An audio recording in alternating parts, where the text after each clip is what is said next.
When we look at what's really happening with women today, the conversation is often framed in shallow or polarized ways. On one side, we hear narratives about empowerment and progress. On the other, we hear backlash, nostalgia for tradition, or even outright hostility toward women's changing roles. But beneath the noise, there's a deeper story. A story about control, belief, and how societies decide what women are allowed to be. For most of history, women were defined almost entirely by religion and tradition. Not by their individuality, but by their usefulness to systems run by men. Women were cast as daughters, wives, and mothers, but rarely as thinkers, leaders, or creators in their own right. The rules weren't chosen by women. They were imposed on them, and the justifications came wrapped in sacred language. When we ask what's really going on with women today, the answer can't be separated from this long shadow. The progress women have made in education, work, politics, and culture didn't come from tradition. It came from questioning it, from asking whether those inherited rules actually made sense. Think about it. Less than 100 years ago, in many countries, women couldn't even vote. Less than 50 years ago, women in some parts of the world still needed a husband's permission to open a bank account. In others, they couldn't attend university. Those restrictions weren't based on evidence or reason. They were rooted in belief systems that claimed authority from the divine. And yet, here we are. Women are leading nations, heading corporations, winning Nobel Prizes, shaping science, art, and culture. This is one of the most dramatic transformations in human history. But it didn't happen by accident. It happened because women, and their allies, pushed back against centuries of dogma. Still, progress is uneven. In some parts of the world, women have unprecedented freedom. In others, they're still treated as property, forced into marriages, denied education, restricted from even leaving their homes without permission. And again, the justifications for this aren't grounded in rational arguments. They come from blind obedience to religious tradition. What's really going on with women today is a global struggle between two forces. On one side, the force of human rights, evidence, and individual freedom. On the other, the force of inherited belief systems that view women not as individuals, but as symbols of purity, obedience, or submission. Even in secular societies, traces of those beliefs linger. You see it in the backlash against women gaining visibility and power. You see it in double standards around sexuality. You see it in the pressure for women to be everything at once: career-driven but nurturing, independent but modest, confident but not too much. These contradictions don't come out of nowhere. They're leftovers from centuries of trying to control women's lives under the banner of morality. The irony is that religion has often claimed to protect women, but protection has usually meant restriction, keeping women safe by keeping them small, by deciding for them what their place should be. And even when those restrictions are lifted, the mindset takes longer to fade. A woman might technically have the right to choose her path, but if she's still surrounded by cultural expectations shaped by old dogmas, the freedom isn't as wide as it seems. There's also a psychological dimension.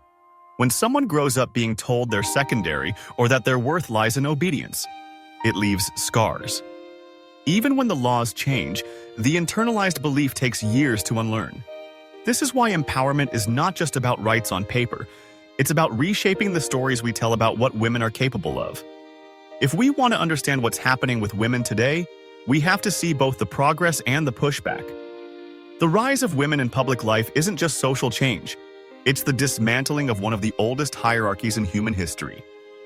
And whenever a hierarchy begins to crumble, those who benefited from it resist. They call it unnatural, immoral, or dangerous.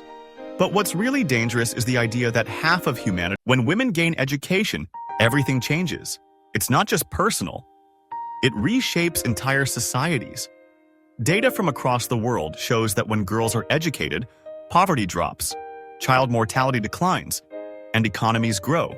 Yet in many countries, efforts are still made to keep women uneducated. Not because it benefits society, but because it preserves old systems of control. Religious authorities have often been at the center of those efforts.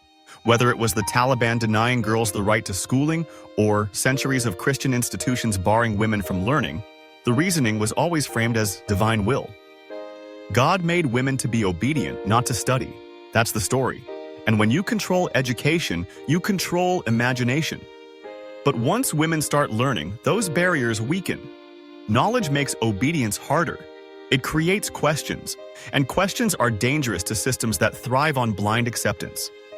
This is why the simple act of a girl opening a textbook has, in some parts of the world, been treated as a radical threat. Economically, too, women's progress has been transformative. When women join the workforce, families are lifted out of poverty. Innovations multiply. Wealth is shared more evenly, yet even here, tradition drags behind. There are still laws that prevent women from owning land, starting businesses, or controlling their own income. Again, these are justified not by evidence but by appeal to sacred rules. What's striking is how often these restrictions are defended as if they were natural, as if men leading and women following is built into the fabric of the universe.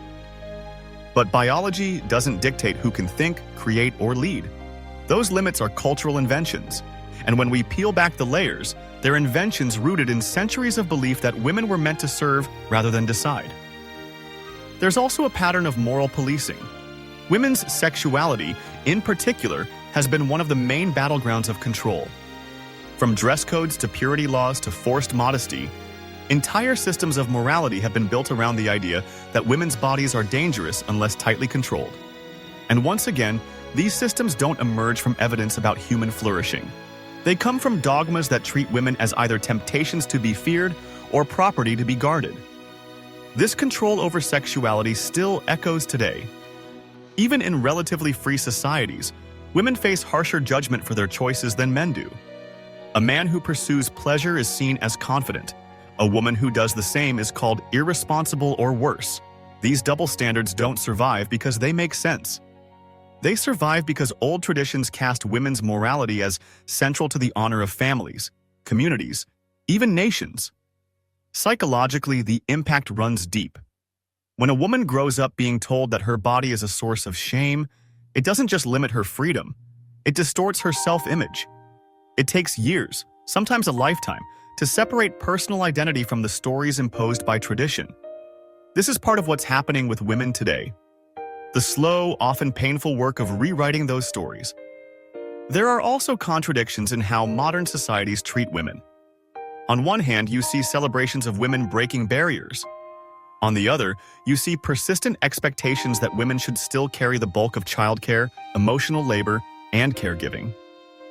It's as if society wants the benefits of women's progress without letting go of the old rules. The result is burnout, guilt, and the sense that no matter what path a woman chooses, she's failing someone's expectations. This conflict isn't random. It's what happens when two worldviews collide. One based on tradition and belief, the other based on reason and evidence. Tradition says a woman's worth lies in obedience and service.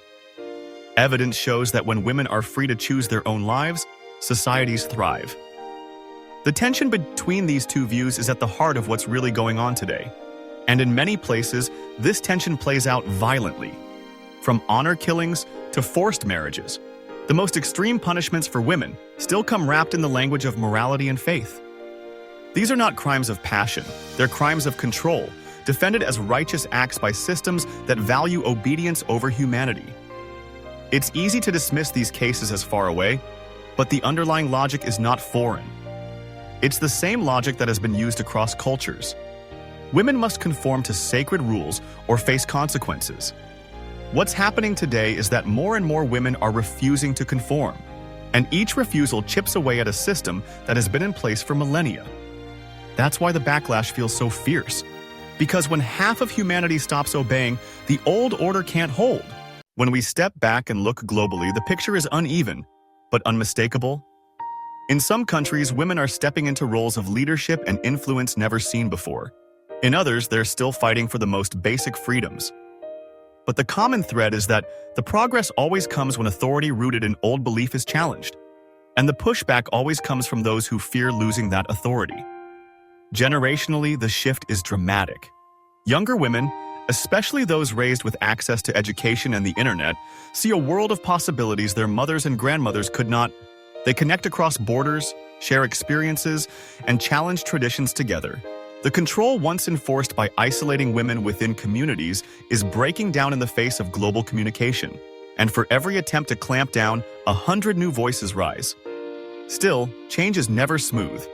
Every gain for women has been met with resistance framed as moral panic. You see it in debates about family roles, in arguments about traditional values, in attempts to legislate control over women's bodies. The message is always the same, that women stepping out of old roles will destroy society. But the evidence says the opposite. Societies that empower women consistently do better, economically, socially, even in terms of health and stability. The question, then, is why the fear persists. Part of the answer is that blind faith is comforting to those who already hold power. If your position rests on rules you claim are beyond question, then any challenge to those rules feels like chaos. But the truth is that chaos only comes when people refuse to adapt. When they cling to rules that no longer make sense. Psychologists have studied what happens when people confront information that challenges deep beliefs. The reaction is often defensive. Instead of adjusting, they double down. That's why efforts to limit women's rights often grow more extreme right when women are making the most progress. It's a reflex, an attempt to stop the tide by tightening the grip. But tides don't stop, they only build. Philosophically, this struggle is about autonomy. Who gets to decide the meaning of a life? For centuries, that answer was taken away from women. Their meaning was decided for them, written into laws, traditions, and sacred texts. But autonomy means reclaiming that decision. It means women, as individuals, choosing for themselves what gives their lives meaning. That's what's really going on today. A global rebalancing of agency. And it matters not just for women, but for humanity as a whole. When half the population is restricted, the entire species is held back. When women are free, societies benefit from twice the creativity, twice the innovation, twice the perspective. This isn't just about fairness, it's about human potential. At the personal level, you can see the difference in the stories women tell. A woman who once would have been silenced can now write, speak, lead. A young girl who once might have been forced into marriage can now dream of becoming a scientist, an artist, a leader. These stories are not just private victories, they're cracks in an ancient wall. And the cracks are spreading. It's worth remembering that none of this progress was granted willingly. It was demanded. Every right women enjoy today was fought for against the weight of tradition. And the fight isn't over. In some places, it's just beginning. In others, it faces constant attempts to roll back. But once a question has been asked, why not? It can never fully be silenced again. So what's really going on with women today? A transformation that is both fragile and unstoppable. Fragile because rights can be taken away when people stop defending them. Unstoppable because the truth, once seen, can't be unseen. Women are not property, not vessels, not roles to be filled. They are individuals, equal in every capacity that matters. The deeper truth is that no belief system, no sacred rule, no old tradition has the authority to dictate the worth of half of humanity. And as more people see that, the harder it becomes to enforce silence. The philosopher John Stuart Mill argued that the worth of a civilization should be measured by the freedom it grants its members. By that measure, the struggle for women's equality is not just a women's issue, it's a human issue. It tells us whether we are moving forward into a world shaped by reason, empathy, and evidence, or backward into a world bound by superstition and control. What's really going on with women today is the unraveling of one of the oldest illusions. The illusion that obedience is destiny. And as that illusion fades, a new story is being written. Not one of perfection, not one without struggle, but one where women, at last, can choose their own place in the human story.